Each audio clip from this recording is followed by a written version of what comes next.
No episódio anterior, eu contei o que eu sabia sobre a infância de Luz Gama.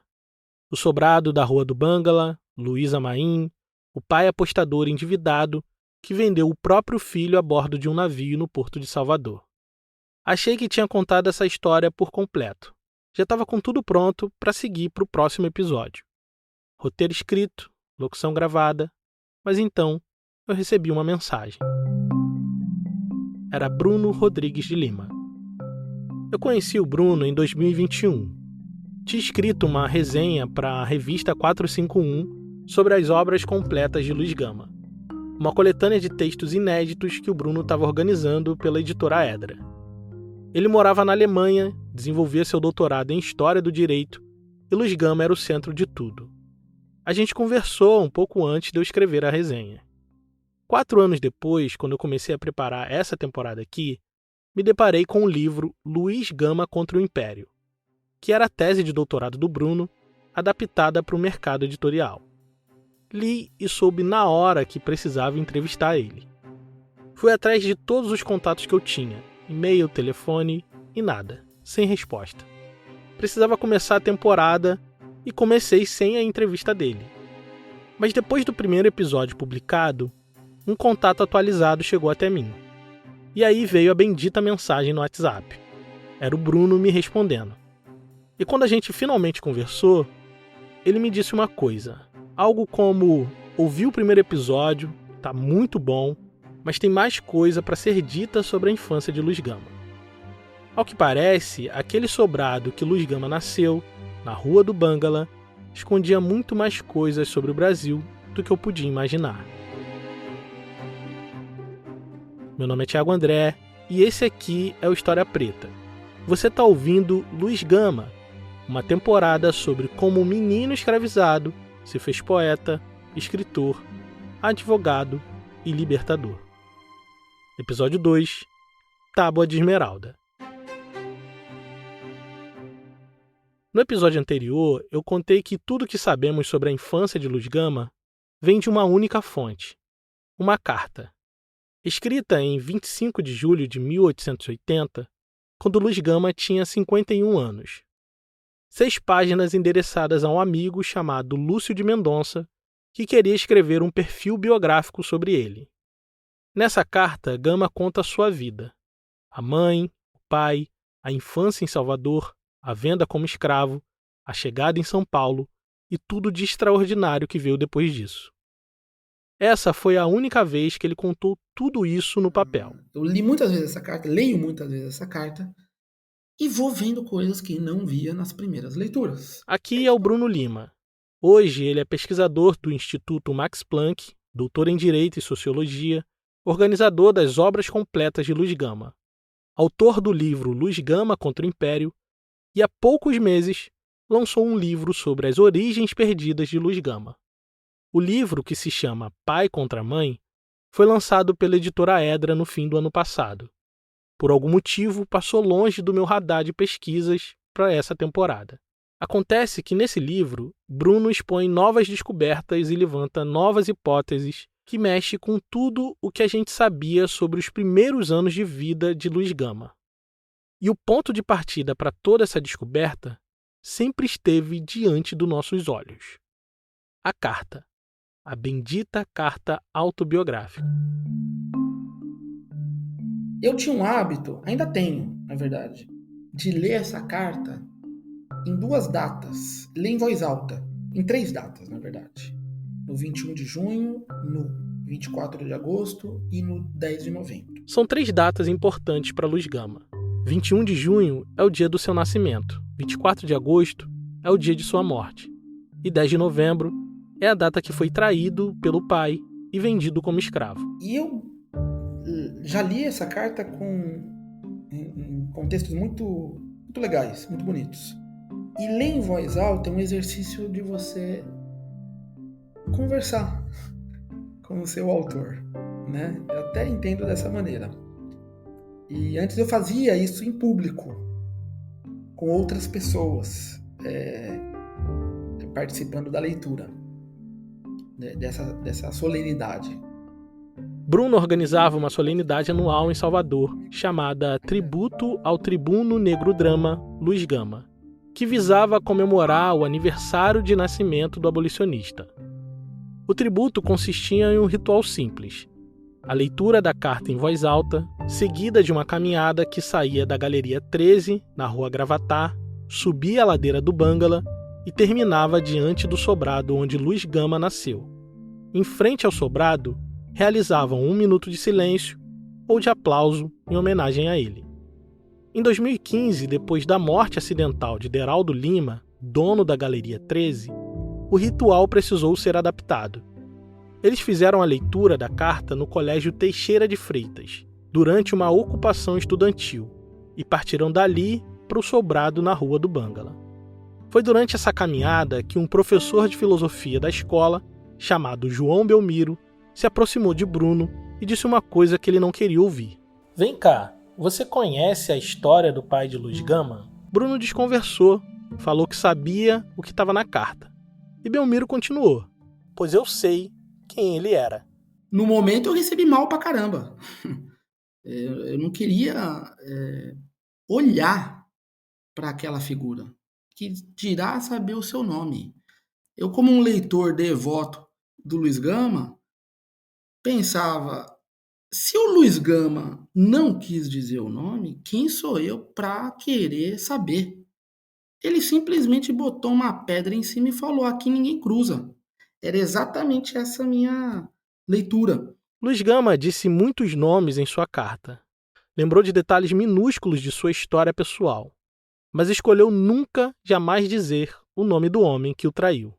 Mas Belmiro tinha um ponto sobre essa questão. Que se o Gama não quisesse que se descobrisse o pai dele, o nome, a identidade, a procedência, ele não plantaria na autobiografia tantas pedrinhas para seguir a trilha que dá no nome, na identidade, na casa do pai. Isso pôs uma pulga atrás da orelha do Bruno. O professor Belmiro tinha alguma razão nisso. Luiz Gama foi muito sagaz ao escrever a carta que contaria a história de sua vida. Lá, ao descrever o momento que foi traído, vendido como escravo pelo pai, ele põe um pequeno fio a ser seguido. E o fio tem um nozinho dele, decisivo, que se chama Luiz Cândido Quintela.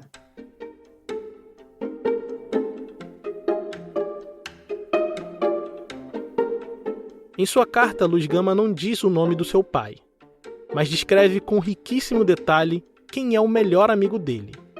Ele diz o nome completo dele, Luiz Cândido Quintela, a maneira como ganhava a vida, dono de uma casa de apostas, e o seu endereço completo, um sobrado de quina no Largo da Praça, em Salvador.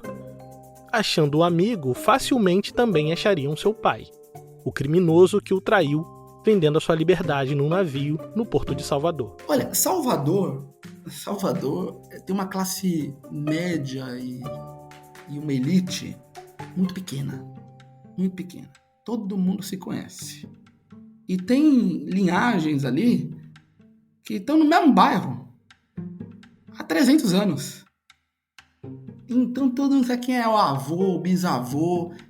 Nessa fração da sociedade soteropolitana. E o professor João Belmiro, de certa forma, é filho dessa classe média soteropolitana, que também está no bairro há muitas gerações, e por isso conhece bem a família Quintela e seus descendentes. Mas não só eles. Belmiro conhece também a história dos Pinto da Gama, a família do pai de Luiz Gama. O professor Belmiro sabia muitas coisas sobre o passado de Luiz Gama, coisas que por séculos correram as ruas de Salvador apenas de boca em boca. Uma história oral desconhecida de muita gente. Eu falo melhor sobre isso no episódio extra para apoiadores. Mas por muitos anos, pesquisadores buscaram evidências para afirmações que Luiz Gama faz em sua carta autobiográfica. Duvidaram de suas palavras, inclusive para dizer que talvez ele tenha inventado a própria mãe, Luísa Maim, que segundo eles nunca teria existido. Não como Luiz Gama descreveu. Então a historiografia brasileira se dedicou a esse esporte de dizer Luiz Gama mentiu. Luiz Gama inventou, Luiz Gama ficcionalizou, mas ninguém nunca pôs em dúvida a palavra de qualquer sujeito branco de quem teria sido ou foi a mãe. Ainda mais a mãe. As pessoas disseram que Luiz Gama mentiu, ou ficcionalizou, ou inventou quem foi a mãe. E a gente achou isso normal. A Carta de Luiz Gama sempre foi lida pela maioria dos biógrafos, historiadores e pesquisadores sob a chave da dúvida, da desconfiança, coisa que se ensina nas universidades, e é o prudente a se fazer. Mas o Bruno decidiu ir por um outro caminho. Em matéria de Luiz Gama, eu não me dei o direito de duvidar, porque minha leitura do Gama foi como a de alguém que tem diante de si uma revelação.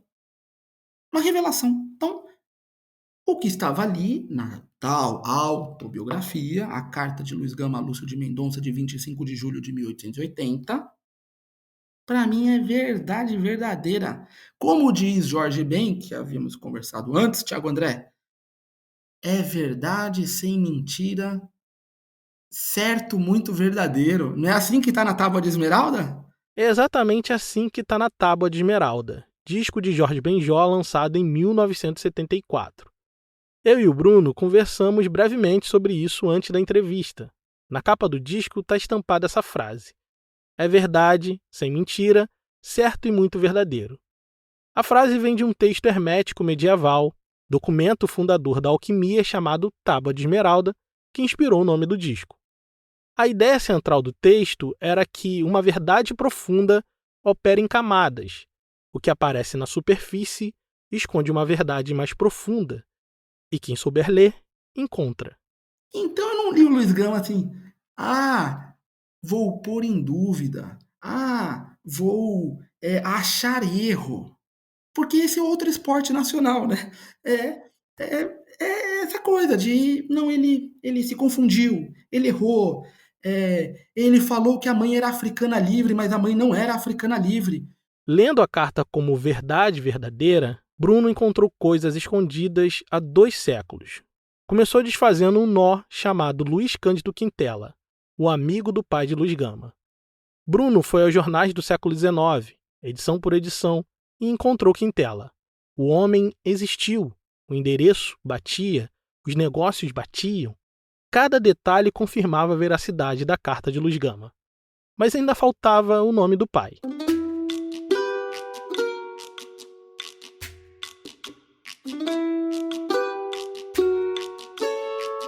O professor Belmiro tinha dito anos antes que a família Pinto da Gama vinha de Itaparica, a ilha que fica na Baía de Todos os Santos, a algumas horas de Salvador. E eu guardei. O que cabia ali era guardar. Guardei primeiro o silêncio, guardei a fonte e guardei o caminho que ele fez para chegar até isso, que ele me contou também. A pista ficou guardada até que um viral chegou ao celular de Bruno. Era uma matéria do Globo sobre Felipe Brito, letrista do Baiana System, o cara que tinha descoberto documentos comprovando a existência real de Maria Filipa, a heroína da independência da Bahia. A reportagem contava que Felipe tinha encontrado documentação valiosa sobre a história da ilha. Nas entrelinhas dizia que a coisa ia muito além de Maria Filipa. Mas tinha uma coisa: esses documentos foram encontrados somente em Portugal. Bruno lembrou imediatamente de Belmiro, dos Pinto da Gama de Itaparica, da pista valiosa, arrumou suas coisas e partiu para Portugal. Agora, Portugal também não é muito grande. Vem de onde? Bom, o nome ele vai dizer Pinto da Gama, ele não está dizendo Souza, Farias, Nogueira. É bastante... Então você diminui as jurisdições que possa vir, né? Então, um Google básico, Gama, Portugal, história, genealogia, você vai chegar a Cascais, que era a sede da Casa Gama. Tem uma casa nobiliárquica em Cascais que é Gama. Por 3 dias ele vasculhou tudo relacionado à Bahia, até encontrar a lista de foreiros da vila de Itaparica, a mesma lista em que Felipe havia encontrado Maria Filipa. Nome por nome, endereço por endereço, e na página 12, verso número 188, ele achou um nome: o nome que Belmiro lhe disse mais de 10 anos antes: Agostinho Carlos Pinto da Gama. Tinha uma pequena variação no nome. Esse, na verdade, era o avô de Luiz Gama, mas o que o Bruno precisava era do pai. Então partiu na busca por esse nome em outros documentos, mas era como procurar uma agulha no palheiro. Então, quando se viu sem respostas, ele recebeu uma mensagem no Instagram. Era Felipe Brito, o pesquisador de Maria Filipa. Ele vai dizer, olha, tem um assunto da família paterna do Luiz Gama que é do seu interesse, é do meu, portanto é do nosso. Aí eu falei, ele tá falando a minha língua. Felipe Brito e Bruno Lima nunca tinham se falado antes. Felipe é historiador e ativista cultural de Itaparica. Alguém com radar afiado para o arquivo e para a história da Bahia. Ele leu o livro Luiz Gama contra o Império, de Bruno, e percebeu que podia contribuir com a pesquisa. Os dois passaram dias conversando por telefone. Felipe compartilhou o material que tinha. Bruno juntou com o que havia trazido de Cascais, e o que emergiu dessa costura era o nome que faltava. O pai de Luiz Gama se chamava Antônio Agostinho Carlos Pinto da Gama. Mas por que isso é importante? Do que importa saber o nome do pai de Luiz Gama? É isso que vamos descobrir assim que a gente voltar. Um podcast como História Preta só é possível existir graças à contribuição de nossos apoiadores. O meu objetivo aqui é resgatar histórias esquecidas e apresentar para o máximo de pessoas possível. Pesquisar, produzir e publicar todo esse conteúdo de graça nas plataformas de áudio faz parte do nosso compromisso com a democratização de um conhecimento muitas vezes restrito ao ambiente acadêmico. Se você acha que esse podcast é importante e quer que ele continue no ar com cada vez mais episódios, considere nos apoiar em apoia.se/História Preta, ou se preferir, em orelo.cc/História Preta. Nos apoiando a partir de R$10, você recebe newsletter aprofundando esse episódio, acesso ao grupo exclusivo de apoiadores, desconto na nossa loja e episódios exclusivos do podcast. Então, acesse apoia.se/História Preta ou orelo.cc/História Preta e contribua para que esse conteúdo chegue em cada vez mais pessoas.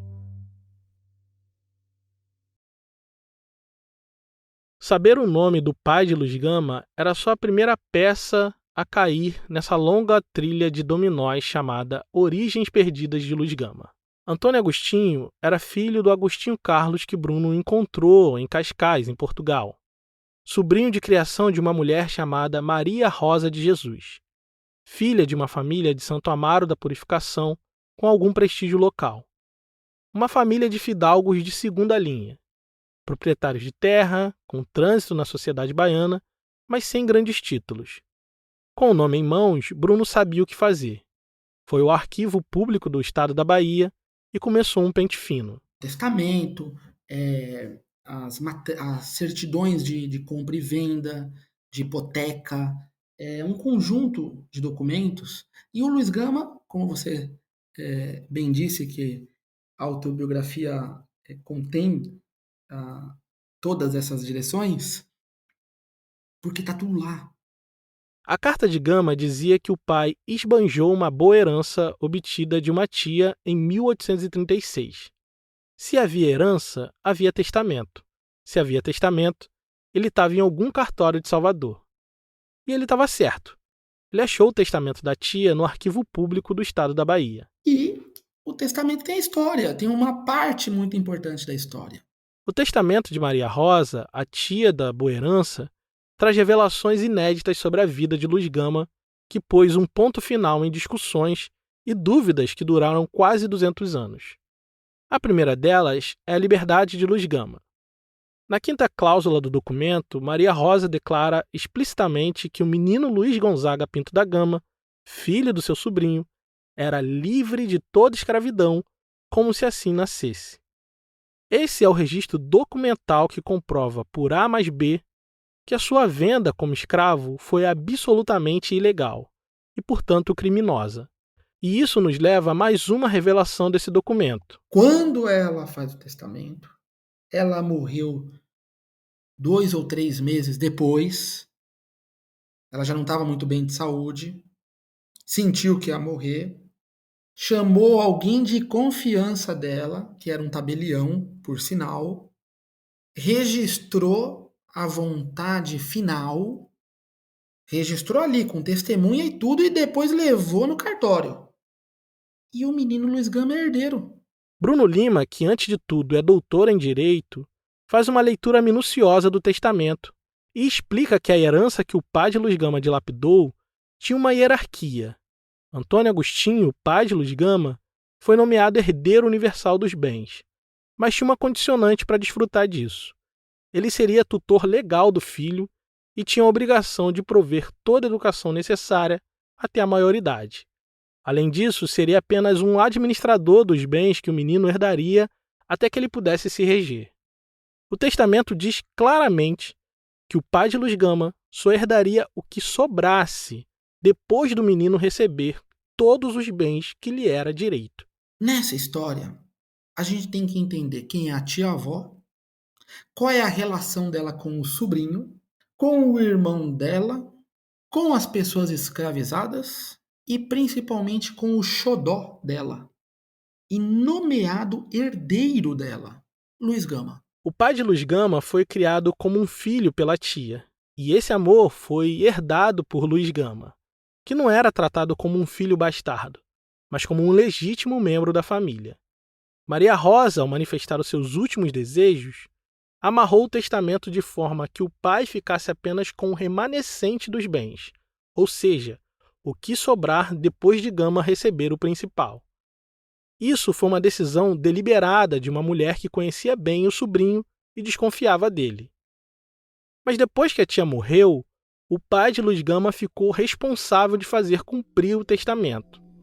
Ele sabia que o menino herdaria os principais imóveis, sabia que precisava receber educação formal de qualidade até a sua maioridade, mas decidiu seguir os seus próprios desejos. E foi bem aqui que começou a sua traição.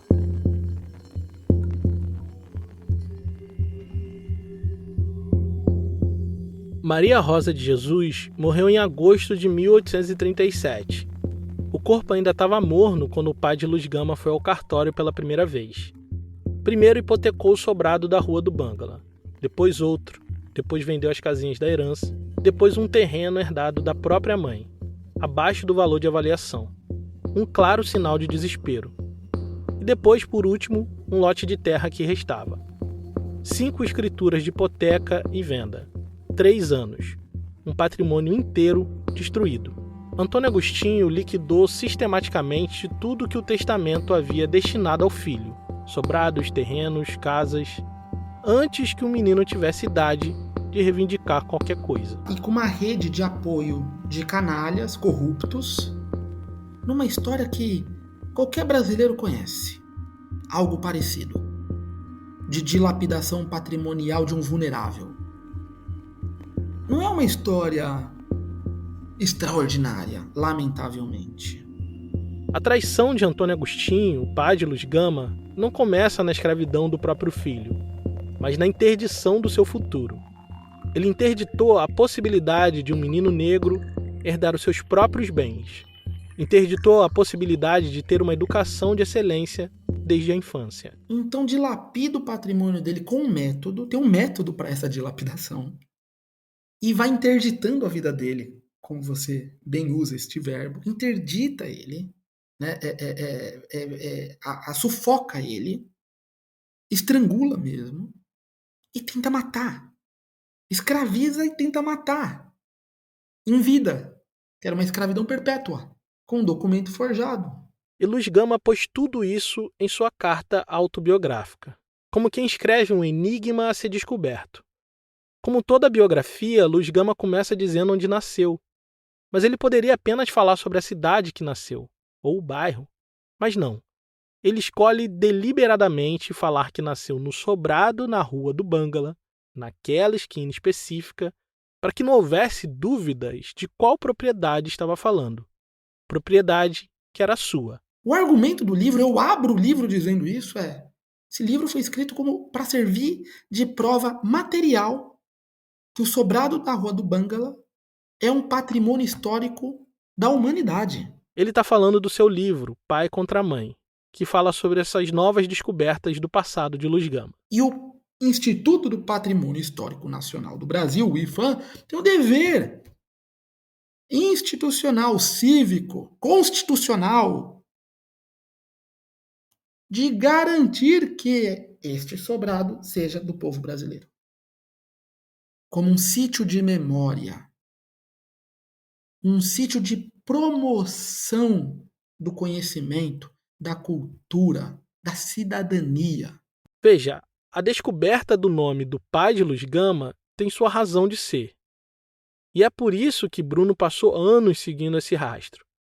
O nome do pai e a descoberta da linhagem familiar deu a possibilidade de Bruno encontrar esse testamento. Esse testamento prova que Luiz Gama realmente nasceu livre, que era herdeiro de uma pequena fortuna e foi roubado pelo pai em seu patrimônio. Mas não só isso. O testamento encontrado também é peça-chave para encerrar um dos debates mais duradouros da nossa história, o da existência ou não de Luísa Maim. Isso não está registrado na literatura, porque a literatura no Brasil, nos últimos 25 anos, pelo menos, se dedicou ao esporte nacional de descredibilizar a palavra do Luiz Gama, dizendo que Luísa Maim não existiu. O testamento desfaz essa dúvida. Na quinta cláusula, Maria Rosa lista seus bens, e entre eles nomeia 2 escravas de nação nagô. Uma delas é Luísa, mãe do menino Luiz. Gama nunca mentiu sobre a mãe. E aí aparece neste século o romance da Ana Maria Gonçalves. Por exemplo, ela duvidou da história da Luísa Maim? Tá aí, é imortal. A obra tem sustância. E os artiguinhos? E os capítulozinhos de quem falou que era uma ficção, que inventou para curar um trauma? Onde é que estão esses textos? Seus autores estão fazendo como o ex-presidente da República, Fernando Henrique Cardoso, dizendo: esqueçam o que eu escrevi.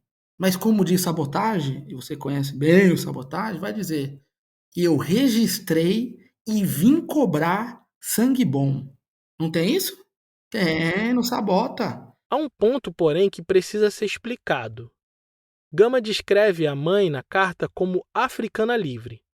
O testamento diz que ela era escrava de Maria Rosa. Para começo de conversa, não foi isso que ele disse.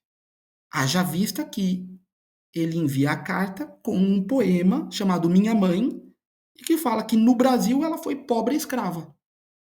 Mas ele vai afirmar a dignidade do Estatuto Jurídico de Africana Livre, muito de caso pensado, como um advogado perante o Tribunal da História. O que Bruno quer dizer é que Luiz Gama apresenta a mãe como africana livre como um plano, como uma defesa inequívoca da sua liberdade. Luiz Gama era um advogado reconhecido, um dos maiores criminalistas do Brasil, e construiu sua carreira sob a interpretação, principalmente, das leis do Império a respeito da proibição do tráfico atlântico de escravizados. Luiz Gama sabia que, desde 1818, era proibido trazer africanos da Costa da Mina como escravos para o Brasil. Todo africano desembarcado depois dessa lei era por direito livre. Luísa chegou depois dessa proibição. Portanto, sua escravidão era ilegal desde o primeiro dia.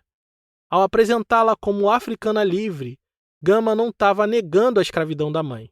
Estava construindo um caso jurídico, afirmando o que ela deveria ter sido, o que a lei garantia que ela era: livre. Então, ele não mentiu.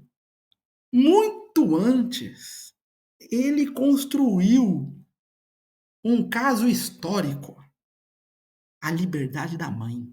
Mas Luísa Maim não era apenas mãe de Luiz Gama, era uma mulher política. E Bruno argumenta que ela estava no centro das revoltas que sacudiram a Bahia na década de 1830. A historiografia dominante sempre foi cautelosa com isso. Pesquisadores vasculharam listas de mais de 300 pessoas presas após o Levante Malê de 1835 e não encontraram nenhuma Luísa. A heroína que a memória popular construiu não deixou rastros nos arquivos da repressão. No livro, eu argumento, sustento, que Luísa Maim estava assim no Levante Malê. Agora, tem gente que exige fotografia, teste do pezinho, 3x4, sabe? Tem gente que exige digital, entendeu? Exigem muito do Luiz Gama. O Luiz Gama deu todas as pistas, deu todos os elementos para afirmar que a mãe estava assim na insurreição Malê. Qual é a dificuldade disso? E o argumento dele começa pela palavra que Luiz Gama escolheu. Na carta, Gama diz que a mãe foi presa por se envolver em planos de insurreições de escravos. Gama era um dos maiores criminalistas do Brasil. Conhecia o Código Criminal do Império de cor. E no código, insurreição tinha definição técnica precisa. O crime cometido por 20 ou mais escravos para haverem a liberdade por meio da força. Não era rebelião, não era conspiração, era insurreição.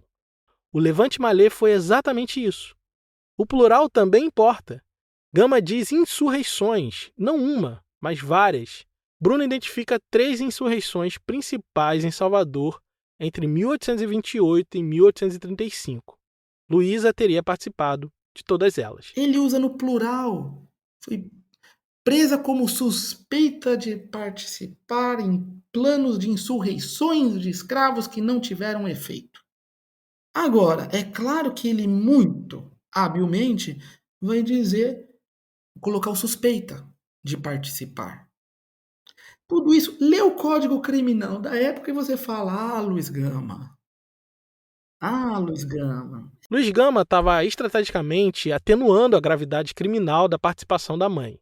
Ele conhecia o Código Criminal do Império, por isso diz que as insurreições da mãe não tiveram efeito. Ao usar essa formulação, Gama tecnicamente transforma a participação da mãe em tentativa, não em crime consumado. No Código Criminal, isso tinha pena menor, culpabilidade reduzida. Luiz Gama estava agindo como advogado póstumo da mãe, usando a lei como escudo para proteger ela de possíveis punições. Mas, ao mesmo tempo, não retira o caráter revolucionário da mãe. Luísa Maim continua sendo, na carta, uma insurgente inserida no contexto mais amplo da resistência africana na Bahia. Mais que uma habilidade literária, é isso também, claro, mas é um manejo do discurso histórico. Ele está construindo um caso para agora, este século. E o caso que Gama construiu para este século, Bruno foi confirmar nos arquivos. Luiz Gama diz em sua carta enigmática que a mãe desapareceu logo depois da sabinada. Munido do nome completo do pai, Bruno foi escavar os registros da investigação judicial que se seguiu à derrota da sabinada. No Arquivo Público do Estado da Bahia, localizou a relação dos presos enviados pelo juiz de paz da freguesia de Santana, datada de abril de 1838, ano em que Luiz Gama relata o desaparecimento da mãe.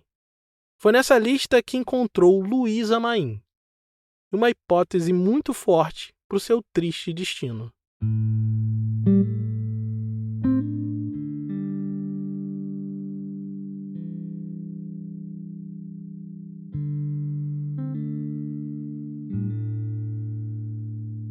O documento encontrado registra o seguinte: Luísa Nagô, escrava de Antônio Agostinho Carlos, recolhida ao Aljube a pedido do seu senhor. Aljube era a cadeia de Salvador. O mesmo homem que dilapidava o patrimônio do filho agora entregava a mãe dele às autoridades. Em 6 de abril de 1838, ela foi recolhida à prisão de Salvador. 25 dias depois da prisão, o próprio Antônio Agostinho pagou as despesas para tirá-la de lá.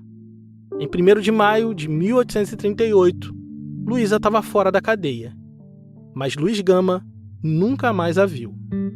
Bruno coloca uma pergunta que não tem resposta fácil. Por que Antônio Agostinho pagou para tirar Luísa da prisão se foi ele quem mandou prender? Para Bruno, a resposta mais sombria é também a mais provável. Um homem atolado em dívidas, em plena dilapidação do patrimônio do filho, não pagaria nada sem esperar retorno financeiro imediato. Luísa tinha valor, era escrava, era propriedade dele. E ao que tudo indica, seguindo uma lógica de queima de arquivo em busca do dinheiro rápido para saldar dívidas, o pai de Luz Gama vendeu sua mãe numa transição clandestina. Luísa Maim foi vendida pelo pai de Luz Gama. Você sabe, o Luiz Gama para um momento da autobiografia para se lamentar, para suspirar, como se ele caísse de joelhos com a cruz que ele carregava. Que ele vai dizer: eu tenho lances doridos que mais valem a lendas sentidas dos mártires. Então ele tem muito sofrimento, e um dos sofrimentos que tem, se eu não me engano, é exatamente esse desabafo, exatamente depois de falar da mãe. Sim, o desabafo vem logo depois de relatar todas as sucessivas traições do pai, que o separou para sempre do amor de sua mãe e condenou a sua vida à escravidão. O pai, o canalha sem nome que lhe roubou tudo. Tudo. O canalha do pai traiu a tia. Mal o corpo esfriou e já estava descumprindo seu testamento. Traiu também o filho. Liquidou todo o patrimônio que o menino deveria herdar e interditou a sua educação. Traiu a mãe do filho. Mandou prendê-la numa masmorra em plena devassa da Sabinada e tirou ela de lá, apenas para vendê-la como escrava. E no dia 10 de novembro, com tudo destruído, o canalha foi até o porto de Salvador para concluir sua traição. Atracado no porto estava o Patacho Saraiva, embarcação que fazia rota entre Salvador e Rio de Janeiro, carregando mercadorias e escravizados. O pai levou o filho a bordo e o vendeu, sem escritura, sem título legal, com documentos falsificados, incorrendo no artigo 179 do Código Criminal do Império, que proibia reduzir pessoa livre à escravidão. O plano era eliminar Luz Gama da história, apagar o herdeiro, sufocar qualquer possibilidade de futuro para aquele menino negro de 10 anos. Mas não deu certo. 40 anos depois, Luz Gama escreveu uma carta. Construiu sua história a partir da mãe, da africanidade, da liberdade, da resistência. Ao pai não deu nem o prazer de um nome, apenas o silêncio. Mas deixou pistas suficientes para que 2 séculos depois alguém pudesse encontrá-lo e constatar o canalha traidor que foi. O pai lutou para que o filho não fosse nada. O filho se tornou tudo aquilo que o pai tentou destruir. E através da sua carta, botou o nome da mãe na história para todo o sempre.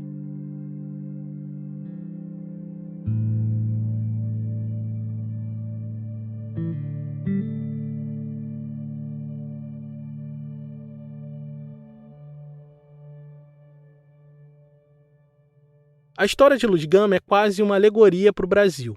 O menino negro, com futuro garantido, foi traído e escravizado pelo próprio pai. O plano era a eliminação, o esquecimento. E cá estamos nós falando de Luz Gama. Nos próximos episódios vamos descobrir como Luz Gama escapou da escravidão e sozinho se tornou tudo aquilo que o pai desejou que ele não fosse. Esse episódio só foi possível graças à contribuição generosa de nossos apoiadores. Se você gosta do nosso trabalho, considere nos apoiar em apoia.se/História Preta. Caso queira fazer um apoio pontual, nossa chave Pix é historiapreta@gmail.com. Esse episódio foi pesquisado, escrito e editado por mim, Thiago André. A bibliografia que dá base para o episódio está aqui na descrição. Obrigado por ouvir e até o próximo episódio.